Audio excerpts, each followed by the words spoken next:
1라디오 신성원의 오늘 세계는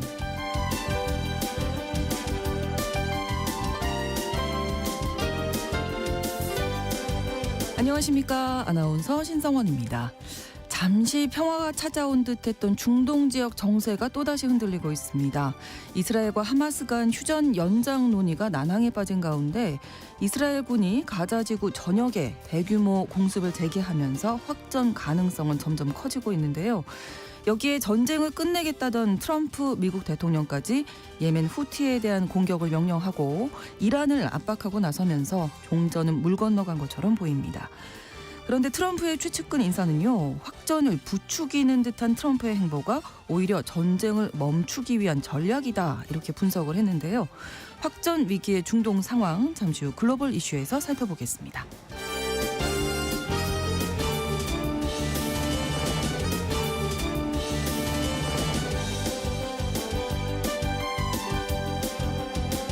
오늘 주목할 국제사회 뉴스는 헤드라인 뉴스와 키워드로 정리해드립니다. 통신원 취재수첩 필리핀 소식 준비했습니다. 알록달록한 외관의 합승 차량인 지프니는 제2차 세계대전이 끝난 뒤 미군이 남기고 간 지프차를 개조한 차량으로 필리핀에서는 가장 인기 있는 교통수단인데요. 그런데 이 지프니 운전자들이 정부와 마찰을 겪으면서 어제부터 대규모 파업을 시작했다고 합니다. 왜 이런 상황이 발생하게 됐는지 통신원 연결해서 알아봅니다. 3월 25일 화요일 KBS 1라디오 신성원의 오늘 세계는 시작합니다.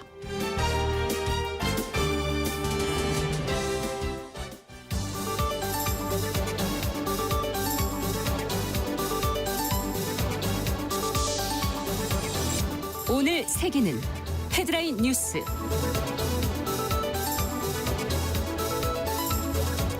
현대자동차 그룹이 오는 2028년까지 미국에 총 210억 달러 돈으로 31조 원을 투자할 계획이라고 발표했습니다.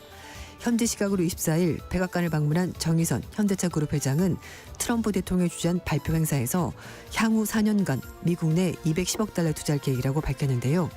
현대차 그룹의 투자 계획에 따르면 자동차 생산 분야에 86억 달러, 부품, 물류, 철강 분야에 61억 달러, 미래산업 및 에너지 분야에 63억 달러가 각각 투입될 예정입니다.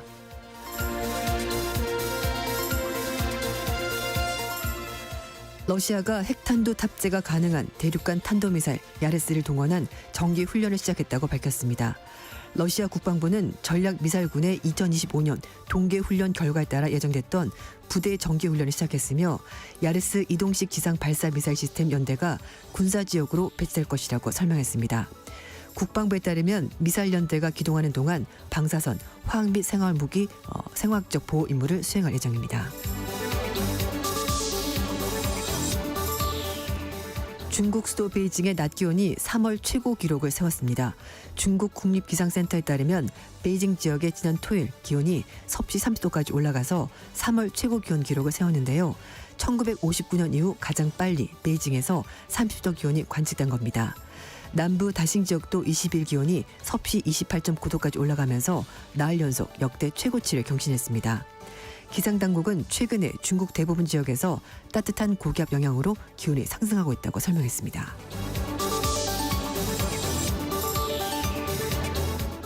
일본 중부 오카야마시와 이마바리시에서 각각 산불이 발생해 주민들이 긴급 대피했습니다. 일본 공영 NHK 방송은 에이메현 이마바리시와 오카야마현 오카야마시에 있는 산에서 불길이 번지고 있다고 보도했는데요. 당국은 헬기를 투입해서 산불 진화 작업을 진행 중인데 정확한 화재 원인은 아직 밝혀지지 않았습니다.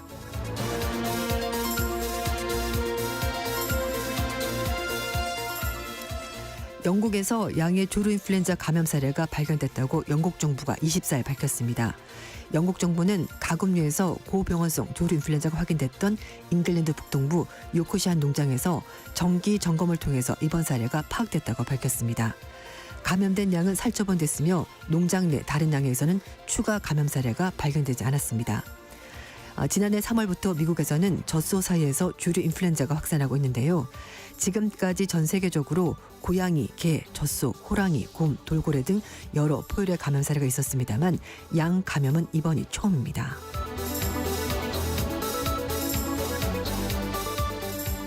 오늘의 헤드라인 뉴스 외신캐스터 조윤주 씨가 전해주셨습니다. 이번에는 키워드로 정리한 국제사회 소식을 살펴보겠습니다. 첫 번째 키워드는 거대한 종합 선물 세트. 네. 앞에서 제가 헤드라인에서 말씀드렸는데요.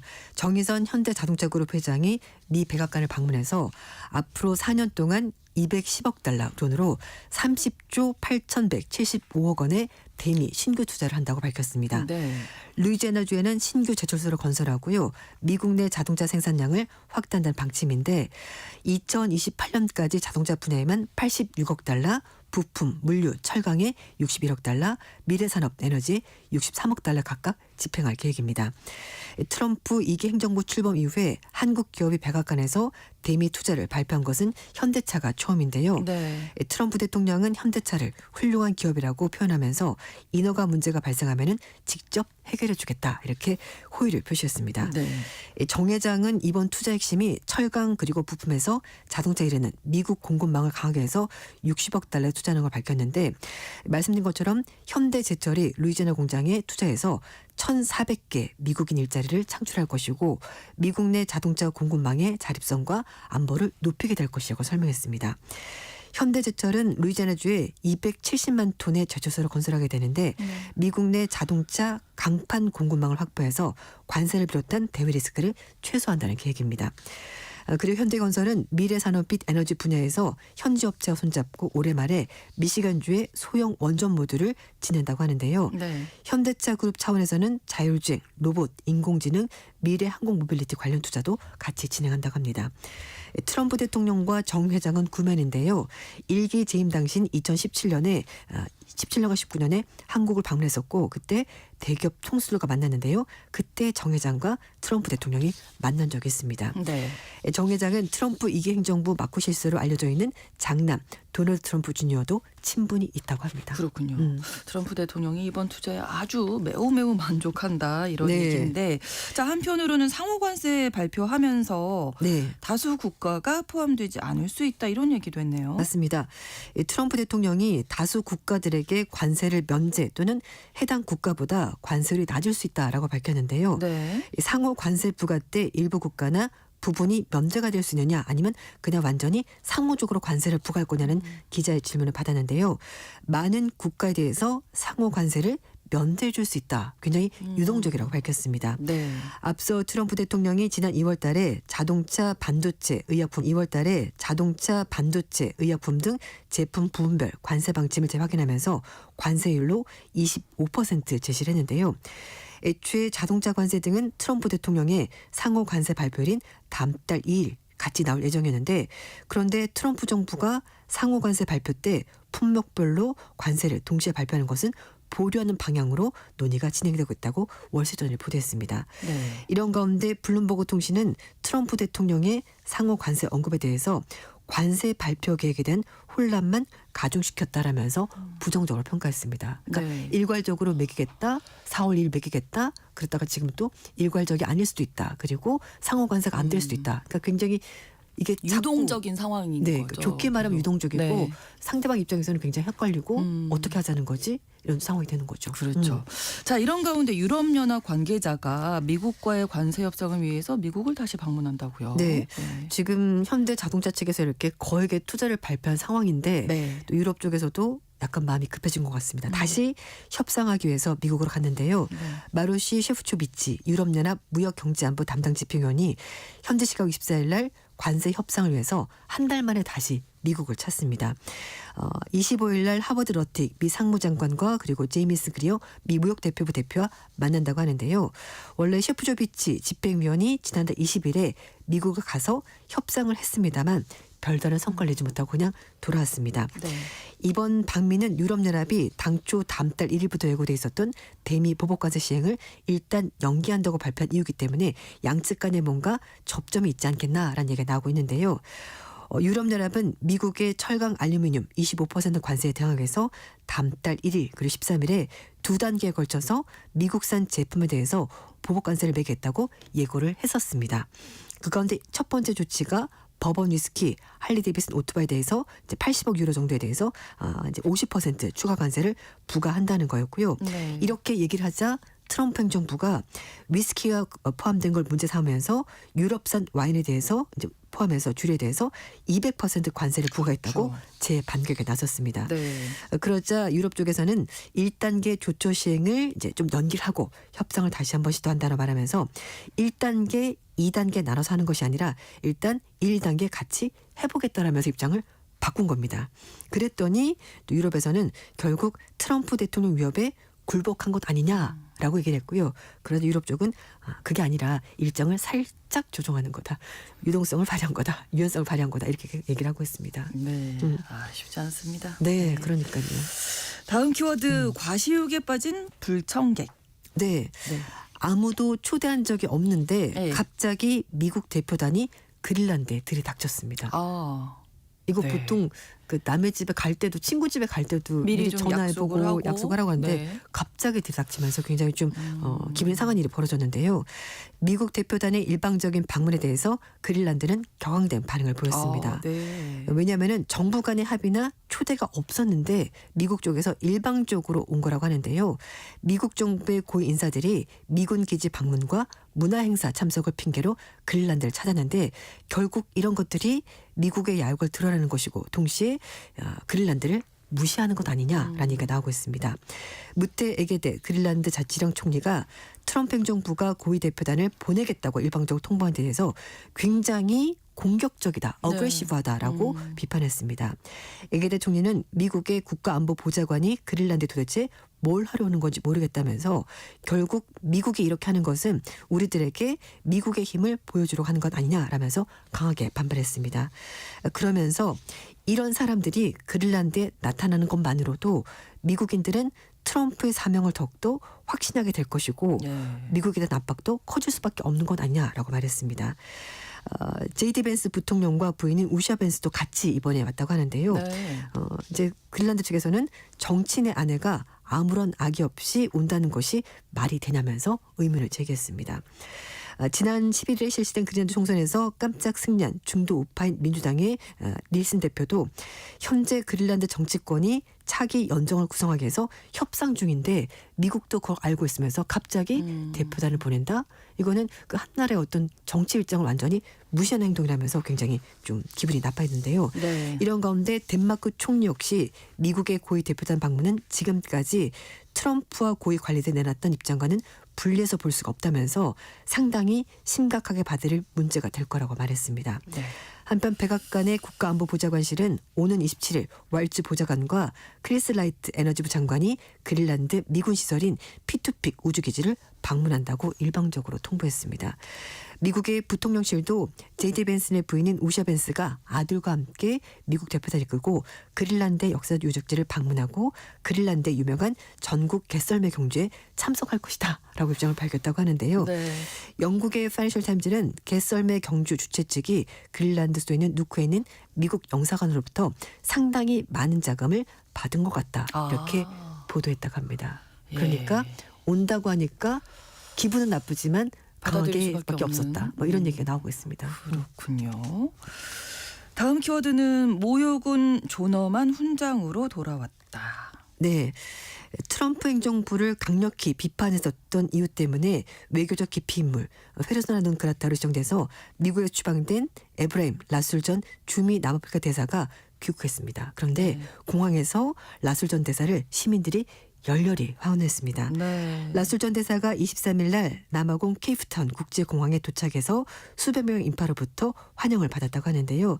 사람들이 당신은 명예롭게 족을 위해서 봉사했다는 현수막도 같이 걸어줬습니다. 라술 전 대사는 지자들에게 외교적 기피 인물로 지정돼서 굴욕감을 물론 느끼긴 했지만 그러나 이런 따뜻한 환영 속에서 귀국하는 거라면 나는 그것을 존엄의 훈장으로 받아들이겠다 이렇게 말했습니다. 라술 전 대사가 14일 날 온라인 세미나에서 미국의 정치 지형을 분석하는 자신의 입장을 밝혔는데요. 그때 좀 미국을 강력하게 비판한 것이 문제가 됐습니다. 트럼프 대통령이 유엔과 북대서양 조약기구 나토 등 기존의 국제 질서를 완전히 무시하면서 백인 우월주의 기반에서 국제 질서를 흔들고 있다라고 지적했고요. 백인들의 피해의식을 조장을 해서 타국의 극우성의 정치인들 지원하고 국내에서는 마가를 추진하는 것이라면서 정면으로 비판했습니다. 해당 발언에 대해서 안 그래도 좋지 않게 생각했던 트럼프 행정부가 바로 이제 발끈한 거고요. 마크 루비오 국무장관은 미국을 증오하고 인종 혐오를 끼친 정치라면서 그를 외교적 기피임으로 지정을 하게 된 겁니다. 라술 전 대사에 대해서 발언을 번복할 의사가 있냐라고 물어봤는데 난 안 한다. 내 발언 처리할 생각이 없다라고 밝혔고요. 네. 이렇게 얘기를 한 것이 지금 현재 미국 정치 환경이 변하고 있다는 걸 지적을 한 것이고 이에 대한 대응을 우리가 고민해야 될 때라면서 자신 생각을 굽히지 않았습니다. 네. 라술 전 대사는 남아공이 국제사법재판소 ICC에 제기한 이 소송을 취하라는 미국의 압력에도 굴복하지 않을 것이다라고 입장을 밝혔는데요. 남아공이 가자지구에서 대량 학살을 벌인 혐의로 이스라엘을 ICC에 제소했었거든요. 네. 트럼프 행정부가 이거를 이제 동맹국에 대한 공격이라면서 비판했는데 네. 이걸 절대 굽히지 않았고 거기에다가 미국 정부를 정면으로 비판을 얘기까지 하니까 결국 이렇게 외교적 기피물로 정해서 추방해 버렸습니다. 네. 고국에서는 환영을 영웅이 된 거죠. 받았네요. 맞습니다. 네. 다음 키워드입니다. 세계가 변했고 정부도 변했다. 네, 안정적인 직장의 대명사면은 공무원이죠. 공무원이죠. 근데 네. 요즘 우리나라에서도 공무원 인기가 좀 예전만은 못해요. 이제 급여가 이제 많이 안 오르기 때문인데 이제 더 이상 안전한 직장이 아닌 것 같습니다. 영국 정부가 비대진 정부 몸집을 줄이기 위해서 구조조정에 나선다고 하는데요. 네. 공무원 10,000명을 줄이고요. 5년간 정부 운영 비용도 15% 절감한다고 합니다. 레이첼 리브스 영국 재무장관이 코로나19 당시에는 공무원이 많이 필요해서 굉장히 많이 늘렸는데 이제는 이걸 유지할 필요가 없어져서 공무원 10,000명을 감축하는 것이 가능하다라고 밝혔습니다. 정부는 세수 확보 및 행정 절차 간섭을 위해서 인공지능 AI를 적극적으로 활용한다고 하는데요. 네. 리브스 장관은 국세청이 AI를 통해서 부정수급을 방지하는 사례를 언급했고 그래서 정부 부처들이 이런 기술을 도입해서 행정 비용을 충분히 줄일 수 있다 이렇게 강조했습니다. 한편 영국의 싱크탱크인 정부연구소에 따르면 중앙정부의 정규직 공무원이 2010년 말에 46만 명 정도가 됐었고요. 이게 점점 늘어나서 작년 말 기준 봤더니 51만 4천 명이 넘었습니다. 그러니까 이만큼 많은 사람이 없다라고 이제 필요 없다고 정부가 판단한 것으로 보이는데요. 네. 영국의 일간지 가디언지는 리브스 장관이 차입 비용 증가 그리고 예상보다 부진한 경제 성장에다가 대서양 동맹 균열 등 여러 가지 변수에 직면하는 것 같다면서 재무부가 세계가 변했다 이런 입장을 내세우면서 이번 예산안에서 세금 인상을 하지 않는 대신에 지출을 줄이는 방향으로 결정이 됐고 그래서 공무원들을 줄이기로 결정을 한 것으로 보인다라 설명했습니다. 네.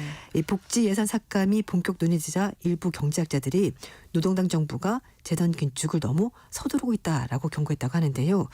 영국은행 수석 경제학자였던 앤디 홀데이는요. 경제가 침체 상태인 상황에서 추가적으로 재정 긴축하게 되면은 거시 경제적 관점에서 이게 정당화되기가 어렵지 않겠냐라고 네. 비판하기도 했습니다. 예, 국민들이 더 이제 살기가 빠듯해진다라는 그렇죠. 얘기가 맞습니다. 좋던데요. 네. 정부도 또 재정이 좋지 않으니까 네. 이렇게 고육책을 쓰는 것 같습니다. 예. 네. 다음 키워드입니다. 아름다움의 기준이 된 뼈. 네.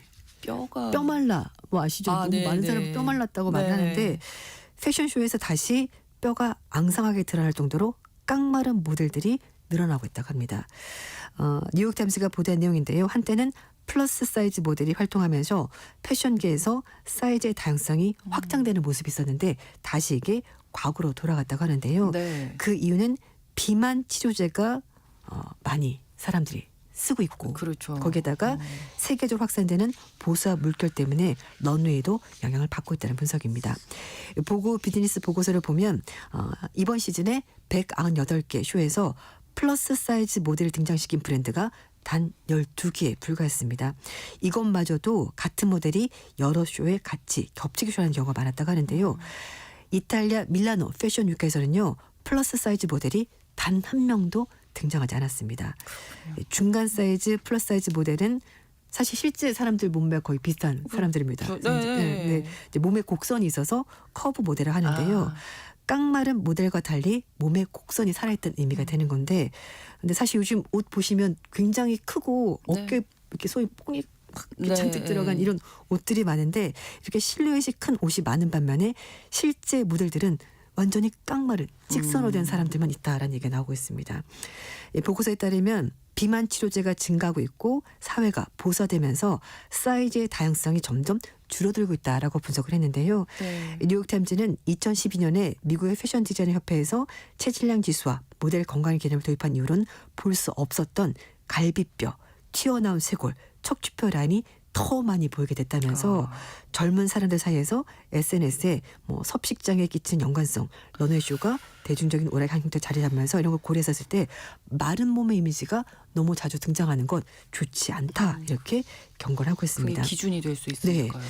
그러니까 이제 이 그 소위 말하는 그 약물 살 빼는 다이어트하기 네, 좀 네. 이렇게 보편화되다 보니까 플러스 사이즈 모델이 날씬해져서 중간 사이즈 모델로 가게 되고요. 중간 사이즈 모델이 또 더 날씬해져서 마른 모델이 된 겁니다. 그리고 마른 사람은 더 마른 사람이 되는 거고요. 악순환이 계속 벌어지고 있는 건데 여기에다가 이제 그 전에 뭐 미투 같은 것도 있었고요. 그리고 흑인 생명도 중요하다. 블랙 라이브스 매터 이제 이것도 무너지면서 인종이나 이런 사이즈에 대해서 다양성을 확장시키는 흐름이 미국에 있었는데 네. 트럼프 행정부가 들어서면서 뭐 다양성, 형평성, 포용성 정책이 축소가 되면서 네. 패션계도 일괄적으로 단지 마른 모델들이 점점 더 많아지고 있다는 분석입니다. 네. 하나만 더 알아볼까요? 그냥 누워만 있으세요. 네. 50년 전에 일본에 등장했던 샤워 기계가 이제 상용화 가능한 수준까지 되면서 오. 새롭게 등장했다고 하는데요. 말 네. 그대로 그냥 누워만 가만히 있으면 있으면 돼요? 샤워가 됩니다. 와. 캡슐 안에 들어가면은 물이 자동적으로 나오고요. 이제 이렇게 세제가 나오면서 자동적으로 씻어주게 되는 건데 예. 15분 정도 시간이 걸린다고 합니다. 근데 완전히 말려지는 건 아니고요. 네. 머리는 약간 촉촉하게 남아있는 상태인데 그래도 원래 이 제품을 만든 그 회사의 사장이 네. 아오야미 야스야키라는 사람인데요. 10살 때 1970년이었습니다. 그때 오사카 엑스포에서 샤워 기계를 처음 봤다고요. 그때는 산요라는 회사에서 만든 캡슐이었는데 그걸 처음 보고 너무나 감명을 받아서 그때 내가 이거 좀 더 진화된 형태, 좀 더 편리한 기계를 만들어 봐야 되겠다고 생각해서 예. 이번에 제품을 출시한 건데요. 어쨌든 15분 만에 목욕하고 머리 감고 좋은데요? 다 된다고 하니까요. 네. 이게 좀 꽤 괜찮을 것 같고 특히 일본은 노인 인구가 많잖아요. 그렇죠. 고동이 네. 불편한 사람들이 많다 보니까 이게 좀 간병 현장에서 이미 활용이 되고 있다고 합니다. 그래서 뭐 일명 인간 세탁기다 이런 별명도 있다고 합니다. 그렇습니다. 네, 헤드라인 뉴스와 키워드까지 외신캐스터 조윤주 씨가 전해주셨습니다. 고맙습니다. 네 감사합니다. KBS 라디오 신성원의 오늘 세계는 1부 마무리하겠습니다. 11시 30분부터 일부 지역에서 해당 지역 방송 보내드리고요. 그러고 있는 노래 서피스의 Show Me With Your Love 들려드립니다. With so much love, and I need someone I can call my own to fall in love. That's what everyone's dreaming of. I hold this feeling oh so strong. Life is too short to live alone without someone to call my own. I will care for you, you will care for me. Our love will live forever. Shower me with your love.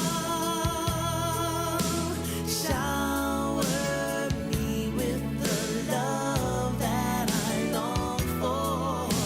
Shower me with your love. Shower me with the love I've been waiting for.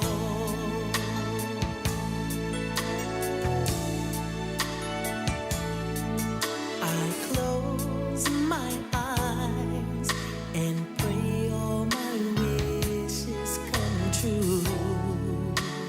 Every night I go to sleep until you're mine. I'll wait for you endlessly. Can't you see fairy tales they do sometimes come true if you believe it could happen to you. 지금 시각은 11시 30분입니다. KBS Ladies and gentlemen. 국제사회의 다양한 뉴스를 한눈에 KBS 1라디오 신성원의 오늘 세계는 세계를 바로 보는 최소한의 투자입니다.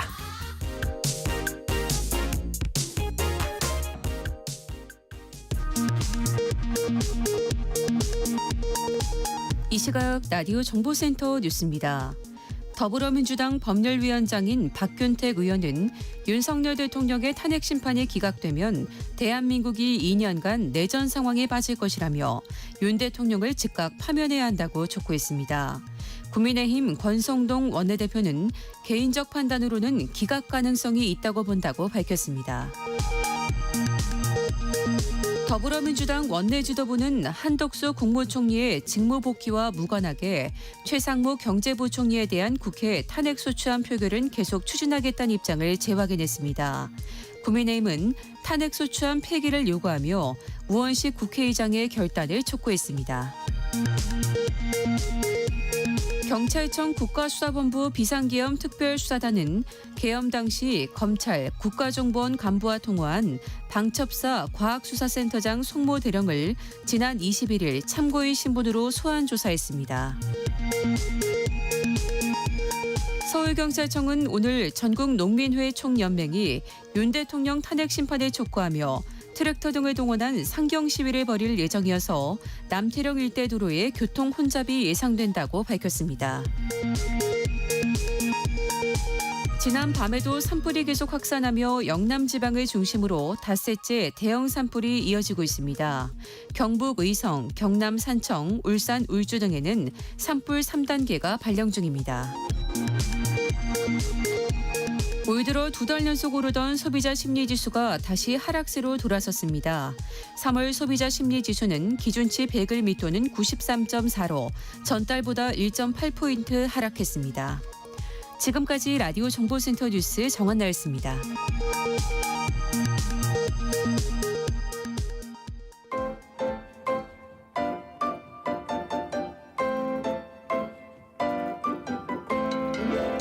통신원 취재 수첩.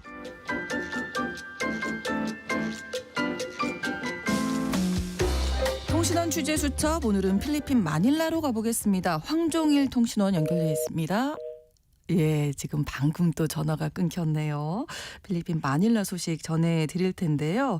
일단 필리핀의 운전자 노조가 어제부터 대규모 파업에 들어갔다고 합니다. 필리핀 대중교통에서 아주 중심적인 역할을 지프니 운전사들이 하게 되는데 이 지프니 운전사들이 이 대규모 파업에 동참을 했다고 하네요. 여러 가지 필리핀 전역에서 교통 혼잡도 발생을 하게 되고 시민들의 불편도 유발됐을 텐데요. 다시 한번 필리핀 통신원 연결해서 알아보겠습니다. 황종일 통신원 안녕하세요. 네, 안녕하세요. 네, 잘 들리시죠? 네, 네네. 들립니다. 자, 필리핀 운전자 노조가 대규모 파업에 들어갔다는 소식 전해주시죠. 네, 필리핀의 운전자 노조인 마니벨라는 어제부터 대규모 파업을 시작해서 26일 내일까지 이어갈 예정입니다. 네. 이 파업은 공공교통 현대화 프로그램에 반대하는 것으로 필리핀 대중교통의 중심적인 역할을 하는 지프니 운전사들이 대거 참여하고 있습니다. 파업이 진행되면서 필리핀 전역에서 교통 혼잡이 발생하고 시민들의 불편을 유발했습니다. 또한 학습 환경에도 큰 영향을 미쳤습니다. 특히 아담슨 대학, 레트란 대학, 라살 대학 등 주요 대학들은 3월 24일부터 26일까지 대면 수업을 중단하고 온라인 수업을 진행하기로 결정했습니다. 네. 필리핀의 많은 학생들은 대중교통을 이용하여 출석하는 경우가 많습니다. 교통이 마비되면 특히 농촌 지역에 거주하는 학생들이 학교에 도착하는데 큰 어려움을 겪게 됩니다. 그렇죠. 또한 필리핀의 도로는 매우 혼잡하고 사고가 자주 발생하고 교통 체증이 심해지면 통학에 큰 영향을 받을 수 있어 이런 결정을 내렸습니다. 네, 사실은 교통 환경이 필리핀이 이제 썩 좋지는 않은 상황이라서 개선이 필요해 보기는 하는데 정부에서도 어떻게 보면 이런 문제를 좀 해결해 보자 이런 취지겠죠. 네, 그렇습니다. 정부는 2017년부터 지프니를 포함한 기존의 대중교통수단을 현대화하는 프로그램을 시작했습니다. 네. 이 프로그램은 필리핀의 환경 문제를 해결하고 대중교통의 안정성을 향상시키기 위한 노력의 일환입니다. 구체적으로 노후화된 지프니는 유로4 배출 기준을 충족하지 않아 환경오염을 유발하고 있으며 정해진 정류장도 없고 차량에 문이 없어 개방된 차량에 손님들이 아무 곳에서나 타고 내리면서 안전 문제를 야기하고 있습니다. 네. 정부는 이러한 문제를 해결하고자 공공교통 현대화 프로그램을 도입하고 새로운 신환경 차량을 도입하려 하고 있습니다. 네. 자, 이 지프니라는 게 필리핀 서민들에게 아주 필수적인 교통수단으로 알고 있는데 어떤 의미인가요, 지프니는? 네, 그렇습니다. 지프니는 필리핀에서 가장 흔하고 저렴한 교통수단으로 자리 잡고 있습니다. 네. 요금은 보통 12페소 내외로 안화 300원 정도로 저렴한데요. 네. 필리핀 사람들에게 지프니는 단순한 교통수단을 넘어 사회적 상징으로 자리 잡고 있습니다. 지프니는 제2차 세계대전 후 미군의 군용 지프를 개조하여 만든 차량입니다. 특히 미군이 사용하던 군용 지프는 필리핀의 다양한 지역에서 효율적으로 운영되었으며 이를 개조하여 일반 시민들이 사용할 수 있도록 변형되었습니다. 지프니 특징 중 하나가 독특한 디자인과 알록달록 화려한 색상입니다. 네. 각 지역마다 다르게 꾸며진 지프니는 그 자체로 하나의 문화적 아이콘이 되었으며 이는 필리핀 사람들의 예술적 감각과 개성을 반영합니다. 심지어 지프니 그림을 그려넣는 전문가들이 따로 있을 정도입니다. 그렇군요. 또한 지프니가 이용하기에 불편해 보이지만 필리핀의 좁은 도로에서 많은 사람을 태울 수 있는 효율적인 교통수단으로 필리핀의 복잡한 도로망을 원활하게 운영하는 데 중요한 역할을 하고 있습니다. 네. 근데 이 필리핀 운전자 노조가 이 공공교통 현대화 프로그램에 반대하는 이유는 어떤 건가요? 네, 마니벨라 운전자 노조는 정부의 현대화 정책이 경제적으로 실현 불가능하다고 주장합니다. 운전자들이 새로운 차량을 구매해야 하는데 예. 이 경우 생계가 위협받을 것이라고 주장합니다. 특히 정부의 보조금이 미미하고 대출 이자율이 높은 점, 그리고 차량 교체를 위한 초기 자금이 너무 많은 점이 문제로 지적되고 있습니다. 그래서 노조에서는 새로운 차량의 도입에 대한 실질적인 지원을 요구하며 파업에 나선 것입니다. 네. 실제로 신형 차량의 가격은 한 대에 약 152만 페소, 하나 약 3,800만 원으로 개인 영세 사업자들이 부담하기에는 너무 높은 금액입니다. 네. 대부분의 지프니 운전사는 개인 사업자들이기 때문에 차량 교체에 따른 경제적 부담이 매우 큽니다. 정부가 제공하는 보조금은 28만 페소, 한화 약 700만 원으로 이 역시 차량 교체를 위한 충분한 지원이 되지 않는다는 지적이 있습니다. 네. 따라서 많은 운전사들은 차량을 교체할 수 없으며 이 때문에 정부의 현대화 정책에 대해 반발하는 것입니다. 네, 정부와 노조 사이에 이제 차이가 조금 큰데 생각의 차이가 접점을 빨리 찾는 게 중요하겠네요. 왜냐하면 시민들이 많이 불편하시니까요. 네, 그렇죠. 현재 필리핀 정부와 지프니 운전사 노조 간의 대화와 협상이 진행되고 있으며 네. 문제 해결을 위한 노력들이 지속되고 있습니다. 정부는 지프니 운전사들에게 보조금과 대출을 통해 새로운 차량을 구매할 수 있도록 협상하고 지원할 계획입니다. 또한 운전사들에게 적절한 교육과 훈련을 제공하는 것이 포함될 수 있습니다. 지프니와 독특한 문화적 가치와 현대화 사이에서 균형을 찾는 것이 중요한 과제가 될 것입니다. 네. 필리핀의 대중교통 시스템이 더 나은 방향으로 나아가기 위해서는 각 이해 당사자 간의 협력이 필요하며 필리핀 사회의 전반적인 발전을 위해 현대화와 문화 보존이 동시에 이루어져야 할 것입니다. 그렇습니다. 오늘 소식 잘 들었습니다. 고맙습니다. 감사합니다. 네, 필리핀 마닐라에서 황종일 통신원이었습니다.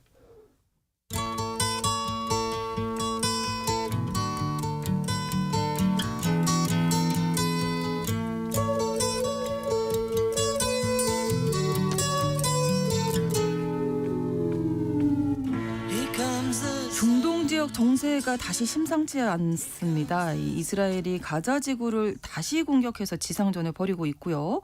전쟁을 끝내겠다던 트럼프 대통령은 오히려 전쟁에 불을 붙이고 있는 모양새인데요.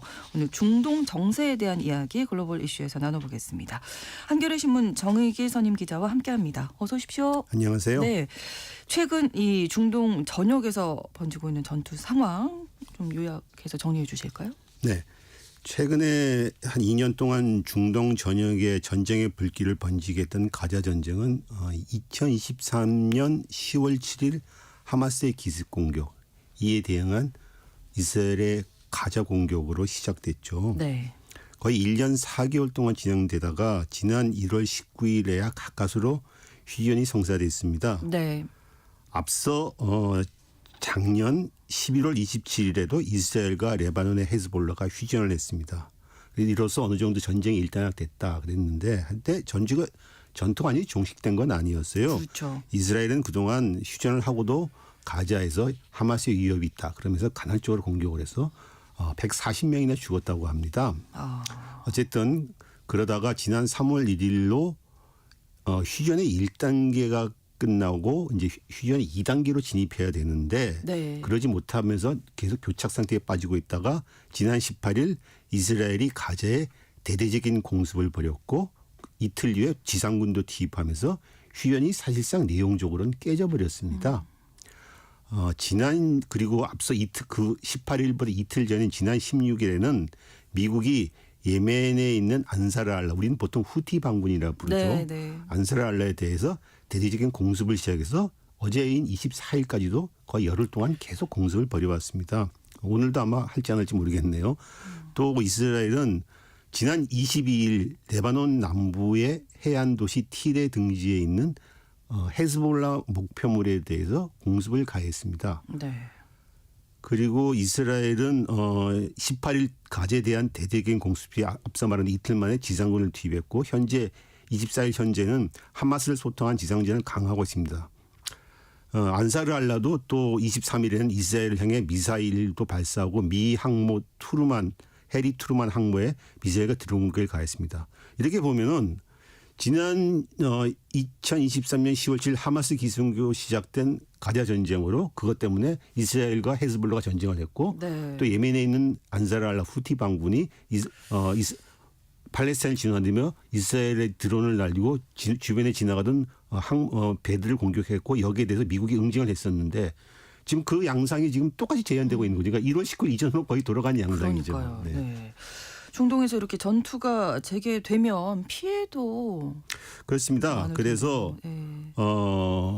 가자 보건부가 지난 이달 18일 이스라엘이 공습을 재개한 이후로 네. 23일 기준으로 사망자가 무려 673명이고 부상자가 1233명으로 집계했습니다. 네. 그리고 가자 전쟁 전체 기간으로 보면은 사망자가 5만 21명, 즉 5만 명이 넘었다고 합니다. 부상자는 11만 3,274명. 지난해 기준으로 가자의 주민의 인구는 210만 명 정도인데 그렇기 때문에 5만 명이 넘으면 2.3%가 죽은 것이 됩니다. 무지하게 많은 겁니다. 한국으로 치면은 인구 5천만이면 무려 115만 명이 죽었다고 볼 수 있는 거죠. 100명 중에 2.5명. 네. 주변 사람들 거의 네, 희생된 거고요. 예. 어쨌든 이스라엘은 가자 북동부 도시 베이눈하트에서 지상전을 벌이고 있고 또 남부 라파에서도 대피행을 내리고 지상군을 보내면서 일대를 포기하고 있습니다. 네.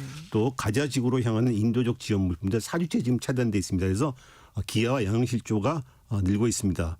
유엔 세계식량기획이 운영하는 23개의 빵집 중 6곳은 이미 조리용 가스가 부족해서 문을 닫아버렸고 유엔 팔레스타인 난민 구호기구는 지난해 약 6만 푸대의 밀가루를 준비했는데 이거는 배급 6일이면 동난 양이라고 합니다.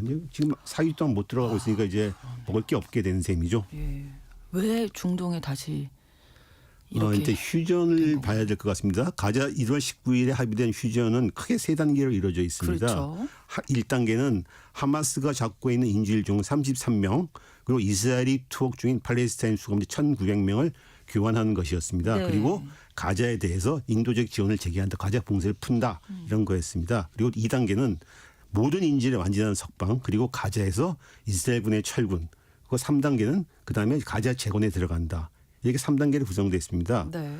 근데 이 1단계에서 우여곡절이 있었지만 어쨌든 33명과 1,900명이 교환이 됐고 그 1단계가 3월 1일로 끝났으면 종료됐으니까 2단계로 넘어가야 되는데 사실상 2단계가 이제 종전으로 가는 길이죠. 고비죠. 그렇죠. 근데 이것이 못 사고서 2단계를 못 넘어가면 하다가 다시 전투가 18일에 예. 전투가 벌어진 거죠. 근데 왜 그렇게 됐냐면 이스라엘은 인질 전원이 먼저 완전히 석방시켜라 이렇게 요구를 한 거고 하마스는 못 믿겠다. 너가 일단 철군을 시작해봐라. 그래서 이제 입장에 맞선 거죠. 예. 그래서 협상이 교착되자 스티브 위코프 미국 중동 특사는 휴전의 1단계를 일단 연장시키자. 중재안을 내놨습니다.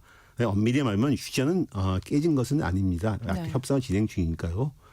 하지만 상당히 비관적입니다. 왜냐하면 이스라엘이 인질의 완전한 석방 요구에 아주 완강하고요. 설사 그 요구가 충족된다 할지라도 2단계로 넘어가는 종전이 될지는 상당히 미지수입니다. 인질이 전원 석방돼도 종전이 불투명한 이유는 어떤 걸까요? 애초부터 이스라엘의 베냐민 네타냐후 내각이 휴전에 대해서 부정적이었습니다. 그렇죠. 왜냐하면은 네. 내각 내에 이타마르 벤 그비르 국가치안장관 등 유대 인종주의적 구강료들이 2-3명이 있습니다. 네. 이 사람들이 자기 휘하를 입고 연정을 구성했는데 이 극우 내각 강요들이 차제 하마스를 완전히 박멸해 소탕해버리고 가자를 점령하자는 주장을 하고 있습니다. 그때 휴전을 절대로 하면 안 된다. 그래서 휴전이 만약에 합의되면 네. 우리는 연장에 탈퇴하겠다고 위협을 했고 실제로 벤 그비르 치안 장관이 자기의 당인 유대인의 힘의 당 오후마 예후디트라고 합니다. 예. 연장에서 탈퇴를 선언했습니다. 네타냐후로서는 이 구구 확률이 탈퇴를 하게 되면은 연정이 붕괴됩니다. 연정이 붕괴되면 정권이 무너지게 됩니다. 그렇죠. 그래서 근데 벤 그비르가 가자 전투가 재개되니까 다시 연정에 복귀하겠다 발표했습니다. 그러니까 그렇군요. 정치적인 이유. 정치적인 이유가 제일 크다고 볼 수 예. 있겠죠. 또 다른 이유 어떤 걸 또 그것도 찾아볼 수 있고. 같은 맥락입니다. 네. 네타냐후가 여기에 대해 자신의 정치적 위기를 덮기 위해서 이번 전쟁을 재개했다 이런 비판이 있습니다. 왜냐하면 네타냐후는 원래 가자 전쟁을 촉발한 하마스의 기습 공격을 받지 못해서 책임지고 사퇴를 해야 되는데 그동안 전쟁 수행을 명분으로 해서 총리 자리를 지켜왔습니다. 그렇죠. 최근에는 가자 전쟁 재개에 반대하는 등 비판적 목소리를 냈던 국내 정보기관 신베트의 국장인 로넨 바르를 해임하려고 했고 또 이 해임을 반대했고 또 더 나아가서 네타냐후 부패에 대한 수사를 지시했던 갈리 바하라브 법무장관에 대한 해임을 시도했습니다. 네. 시민사회는 네타냐후의 이 해임에 대해서 대대적인 반대 시를 벌여왔고 법원은 그들의 해임이 부당하다. 그래서 일단 막는 결정을 내렸습니다. 네. 로넨바르 신베트 국장은 가자 전쟁 발발에 네타냐후가 책임이 있다. 이런 내부 보고서를 냈고 네타냐후가 부패 의혹이 있는 것 같다. 이런 보고서를 냈습니다. 네. 그러니까 바하라브 법무장관은 네타냐후가 카타르에서 2012년에 1,500만 달러, 2018년에는 5천만 달러를 수령했던 뇌물 의혹이 있는데 이거 수사해봐야 된다. 수사 명령을 내렸습니다. 네타냐후 인체 그러니까 이 두 사람을 해임시켜버리고 정치적 위기에 봉착하니까는 전쟁을 재개했다. 이런 네. 정권을 유지하기 위한 그렇습니다. 수단으로서의 네, 전쟁에 네. 대한 이야기였고 다음으로는 이제 뭐 군사 안보적인 차원에서도 그런 있겠어요? 것도 있죠. 왜냐하면은 이스라엘의 원래 군사 안보 내각의 핵심이었던 요아브 갈란트 전 국방장관 그리고 헤르지 할레비 전 이스라엘 방위군 참모총장 등이 최근에 다 사임해 버렸습니다. 네. 이 두 사람은 네타냐후의 전쟁 수행에 대해서 상당히 비판적인 목소리고 마찰을 빚다가 갈란트 장관은 전쟁 도중에 그리고 할레비 참모총장은 휴전이 되니까 나 이제 내 몫을 다했다. 이 전쟁에 책임을 져야 된다. 그래서 그만뒀습니다. 그런데 물론 제일 중요한 네타냐후는 그만두지 않았죠. 그리고 나서 새로운 안보팀은 당연히 네타냐후의 말을 잘 듣는 사람을 다 구성해 버렸겠죠. 그렇죠. 네. 그래서 새로 임명된 이스라엘 가츠 국방장관, 그 에얄 자미드 참모총장 이런 사람들은 가자 점령을 해야만 하마스를 박멸시킬 수 있다. 그럴 때 지상전을 계속 수행해야 된다. 이런 주장을 하는 사람입니다. 그래서 가자를 정치적으로 해결하기 전에 네. 빨리 하마스를 전쟁에서 패퇴시켜 버려야 된다. 이렇게 주장하고 있습니다. 카츠 국방장관은 하마스가 인지를 잡고 있는 한 이스라엘은 가자 점령을 점차적으로 장악할 것이다. 장악해 나갈 것이다. 이렇게 공언했습니다. 네. 이렇게 보면 결국 네타냐후도 차제 하마스를 완전히 박멸하고 가자를 최대한 점령한 것이 자신의 정치적 생존을 위해서 필요하다고 보는 거예요. 그게 내 살 길이다. 네, 그걸 보는 거죠. 네. 그렇기 때문에 가자 철군에 대한 양보를 얻어내려고 가자를 공격하고 있는 거죠. 이스라엘의 가자 철군이 요원하기 때문에 종전 역시 요원하다고 할 수 있겠습니다. 쉽지 않아 보입니다. 여기에 대한 미국의 입장은 어떤 겁니까? 지금 트럼프 대통령이 네. 트럼프 대통령은 종전을 시키겠다 했는데 네. 지금 뭐 딱히 그래 보이진 않거든요. 트럼프 대통령은 자기가 취임하면 해외에서 벌어진 영원한 전쟁을 종식하겠다. 네. 그리고 자기 취임에 맞춰서 가자 전쟁 휴전이 그 내공이다 이렇게 말을 했는데 네. 지금 이제 행동은 약간 좀 다르죠. 네. 근데 이제 이 트럼프는 미국의 역대 대통령 중 가장 친이스라엘입니다. 그런 이런 극단적인 친이스라엘 기조 속에서 중동 전쟁을 해결하는 방안으로 두 가지 트랙을 일기 집권 때부터 구사해 왔습니다. 하나는 아브라함 협정, 즉 이스라엘과 아랍 국가들의 수교화시키는 거, 국교를 정상화시키는 거. 그래서 이것으로 통해서 이스라엘과 뭐 아랍에미리트 연합이 수교했고 이제 사우디아라비아의 수교가 남아 있었는데 그렇죠. 가자 전쟁 때 못 하고 있는 거죠. 또 하나는 그래서 이번에도 계속 이제 아브라함 협정에서 추진할 거고 또 하나는 일기 때와 마찬가지처럼 또 이란에 대한 최대한의 압력 정책, 이란에 대해서 건강히 푸시해서 협상 테이블 이거 핵 협정이나 협상 테이블을 나오게 하는 거죠. 네. 근데 트럼프는 이번에 그래서 취임하고 나서 이제 가자를 미국이 접수해서 팔레스타인 주민을 쫓아내겠 니주스를 개발하겠다 이렇게 위협하는 것도 아주 극단적인 친이스라엘 입장에서 갖고서 아랍 국가들을 압박하는 겁니다. 그렇죠. 그러니까 네. 이번에 이제 이스라엘에 대한 가자 공격 재개 여기에 대해서 이제 트럼프가 이미 독색 신을 줬다고 합니다. 그러면서 백악관 대변인이 모든 지옥의 문이 열려 있다고 그러면서 하마스는 빨리 나와서 그거 해야 이런 말까지 했었습니다. 그러니까 이번 공격이 트럼프 정권이 묵인한 정도가 아니라 승인을 하고 약간 지원하고 있는 거죠. 그러네요. 네. 또 하나는 그 예멘의 안사르알 후티 반군에 대한 공격. 후티 반군을 공격하면서 트럼프는 이런 말을 했습니다. 후티의 모든 발사는 이란의 무기와 지도부에 의해 발사된 걸 관주할 것이다. 그러니까 즉 후티가 발사한 미사일 한 방 한 방마다 이란에 대해서 하나하나씩 책임을 물 것이다. 그러니까 이란이 후티 반군에 대해서 모든 지원을 끊어라. 너의 책임이다. 이건 이란에 대한 압박이죠. 후티에 대한 공격도 있지만 이란에 대한 압박이죠.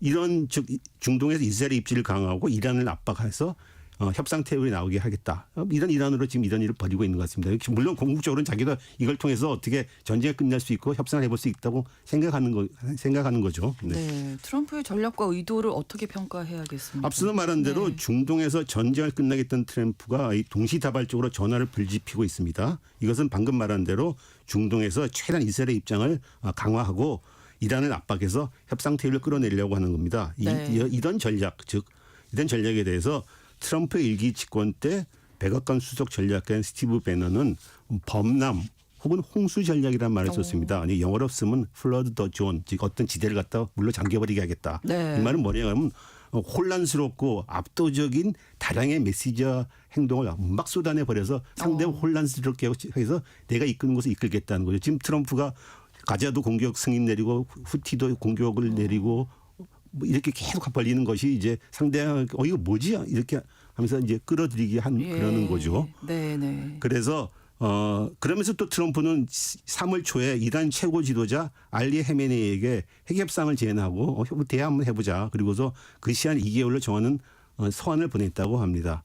그러니까 이제 앞서 말했던 이제 범람 전략, 홍수 전략이죠. 그러네요. 네. 근데 이제 전략이 통할까요? 글쎄요. 그거는 잘 모르겠 지켜봐야겠죠. 네. 트럼프 일기 집권 때에도 트럼프는 이런 비슷한 전략을 썼습니다. 이란에 대해서 최대한 압박을 하고 막 푸시하면서 그러면서 또 핵협상을 다시 한번 해보자 네. 이런 얘기를 했습니다. 그런데 이란 성공하지 못했죠 결국. 그래서 이제 이란을 봉쇄하고 완전히 제압하는 실패를 했습니다. 네. 이란의 최고 지도자 아야톨라 알리 헤메네이는 서한을 보내고 트럼프가 서한을 보내고 또 후티 반군을 공격하면서 자기는 이란을 압박하는 것에 대해서 이런 말을 했습니다. 미국인들은 이란과 싸울 때 이 협이 아무런 도움이 되지 않는다는 사실을 알아야 한다. 그러니까 지금으로서는 너네들이 이렇게 우리를 협박하고 위협한다면 협상할 뜻이 없다는 것을 명확하게 드러낸 거죠. 네. 트럼프의 이런 최대 압력 정책, 홍수 정책 혹은 범람책이 성공할지는 잘 모르겠습니다. 하지만 당분간은 트럼프가 자기가 원하는 협상의 테이블, 협상의 틀을 만들어내기 위해서 이런 식의 그 홍수 범람 전략을 구사할 것 같고 그래서 중동에서는 분쟁이 좀 심하죠. 당분간 우리가 극화되는 걸 지켜봐야 되지 않겠나 이런 생각이 드네요. 더욱 상황이 좀 어지러워질 것이다. 네, 네, 이렇게 네. 예상하시는 거군요. 글로벌 이슈 한겨레 신문 정의길 선임 기자와 함께했습니다. 오늘도 고맙습니다. 감사합니다. 앤마리의 2002 전해드리면서 KBS 1라디오 신성원의 오늘 세계는 마치겠습니다. 내일 오전 11시 5분에 다시 뵙겠습니다. 고맙습니다. I will always remember the day you kissed my lips, light as a feather.